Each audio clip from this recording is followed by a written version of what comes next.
Right Kannamayya జిల్లా ములకల చెరువులో కల్తీ మద్యం కేసులో దర్యాప్తు స్పీడప్ చేశారు. మద్యం సరఫరా, ఆర్థిక లావాదేవీలపైనే పోలీసులు ప్రధానంగా ఫోకస్ చేశారు. అయితే మద్యం కేసులో పరారీలో ఉన్న నలుగురు నిందితుల కోసం ముమ్మరంగా గాలింపు చేపట్టారు. ఈ కేసులో నిందితుల దగ్గర దొరికిన డైరీ అత్యంత కీలకంగా మారింది. డైరీలో 18 మంది వ్యక్తుల పేర్లున్నట్లు సమాచారం. డైరీలో ప్రస్తావించిన వ్యక్తుల వివరాలు సేకరిస్తున్నారు. ఫోన్ పే, గూగుల్ పే ద్వారా లావాదేవీలు జరిగినట్లు గుర్తించారు. మరోవైపు పలు బెల్ట్ షాప్ నిర్వాహకుల పేర్లు డైరీలో ఉన్నట్లు తెలుస్తోంది. ములకల చెరువు పరిధిలో బెల్ట్ షాపుల నుంచి వివరాలు సేకరిస్తున్నారు ఎక్సైజ్ అధికారులు.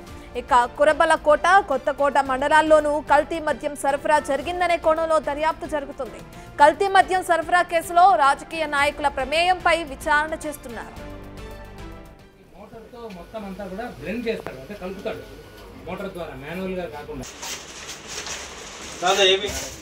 ఇదే అంశానికి సంబంధించిన పూర్తి డీటెయిల్స్ అందించడానికి మా ప్రతినిధి దామోదర్ అందుబాటులో ఉన్నారు. దామోదర్, మనం చూస్తున్నాం ఇప్పటికే కల్తీ మద్యం విషయానికి సంబంధించి అటు ప్రతిపక్ష అలాగే ఇప్పుడున్న అధికారంలో ఉన్న నేతలు ఒకరికొకరు ఆరోపణలు చేసుకోవడం కూడా మనం చూస్తున్నాం. అదేవిధంగా ఎవరైతే రాజకీయ నాయకుల ప్రమేయం ఉందా లేదా అనే కోణంలో కూడా పోలీసుల దర్యాప్తు కొనసాగుతుంది. ఎటువంటి విషయాలు వెలుగు చూస్తున్నాయి అనుకోవచ్చు దామోదర్? రత్న, ఏదైతే శుక్రవారం బయటపడ్డ భారీ మద్యం తయారీ కేంద్రం, మద్యం నకిలీ మద్యం తయారీ చేసిన చోట అనేక డైరీ ఒకటి బయటపడింది. ఆ డైరీలో ఎవరెవరికి మద్యం ఇక్కడ నుంచి సరఫరా చేశారు ఆ తయారీ యూనిట్ నుంచి అన్న విషయాలతో పాటు 18 మంది పేర్లు కూడా ఉన్నట్లు తెలుస్తుంది. అయితే ఈ కేసులో ప్రధానంగా తమ్మలపల్లి టీడీపీ ఇన్ఛార్జ్ జయచంద్రారెడ్డి యొక్క పిఏ హరీష్, అదేవిధంగా జగన్మోహన్ జయచంద్రారెడ్డికి స్నేహితుడు, గత ఎమ్మెల్యే ఎన్నికల సందర్భంగా మొత్తం వ్యవహారాలు ఇతనే చూశాడు అంటున్నారు. అదేవిధంగా సురేందర్ నాయుడు, పార్టీ సీనియర్ కార్యకర్త, మొలకల చెరువుకు సంబంధించి ఇతని సమీప మొలకల చెరువు మండలం కమ్మవారిపల్లికి సంబంధించి సర్పంచ్ గా ఉన్నాడు. ఈ నేపథ్యంలో వీరందరూ ఇందులో పాత్ర ఉందనే విషయం బయటికి రావడంతో దీనికి సంబంధించి పోలీసు ఏదైతే ఎక్సైజ్ శాఖ తనిఖీలు నిర్వహిస్తున్నారు. ఇప్పుడు తనిఖీలు నిర్వహిస్తున్న ఎక్సైజ్ శాఖ గత 10 నెలలుగా ఈ వ్యవహారం నడిచినప్పటికీ ఎందుకు పట్టించుకోలేదు, స్థానికంగా ఉన్న అధికారులు సహకరించారనే ఆరోపణలు కూడా ఉన్నాయి.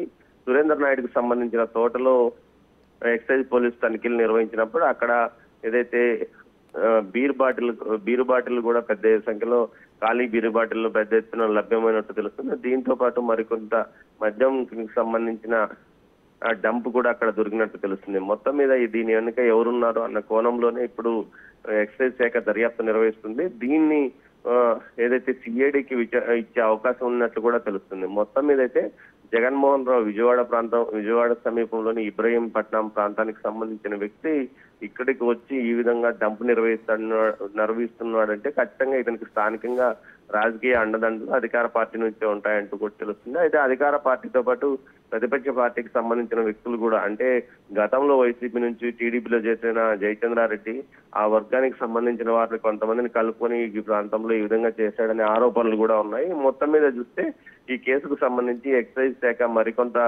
దర్యాప్తు కోసం ఏదైతే సురేందర్ నాయుడుతో పాటు రాజేష్ వీరి నివాస గృహాలతో పాటు వారి పంట పొలాల్లో కూడా తనిఖీలు నిర్వహిస్తున్నారు. రత్న, దామోదర్, ప్రధానంగా ఈ కేసులో ఇప్పుడు ప్రధానంగా అటు డైరీ అనేది ప్రధాన పాత్ర పోషిస్తుందని మనం చెప్పుకోవచ్చు. ఆ డైరీలో 18 మంది వ్యక్తుల పేర్లు ఉన్నట్లు కూడా సమాచారం. 18 వ్యక్తిని విచారిస్తున్నారా? వాళ్ళందరినీ కూడా అదుపులోకి తీసుకున్నారా? దానికి సంబంధించిన డీటెయిల్స్ విధంగా ఈ కేసుకు సంబంధించి 9 మంది అరెస్ట్ అయ్యారు, 4 పరారయ్యారు. పరారులో ఉన్న వ్యక్తుల్లో A1 ముద్దాయిగా ఉన్న ఏదైతే జగన్మోహన్, అదేవిధంగా రాజేష్, సురేందర్ నాయుడు మరో వ్యక్తి. అయితే ఈ డంపు ఏదైతే మద్యము తయారీ కేంద్రం మీద దాడి చేసినప్పుడు ఒక డైరీ దొరికింది. అందులో 18 మంది పేర్లు ఉన్నాయని చెప్తున్నారు. అంతేకాక 78 బెల్ట్ షాపుల వివరాలు, 78 బెల్ట్ షాపులకు వీరు సరుకు సరఫరా చేసినట్లు అందులో.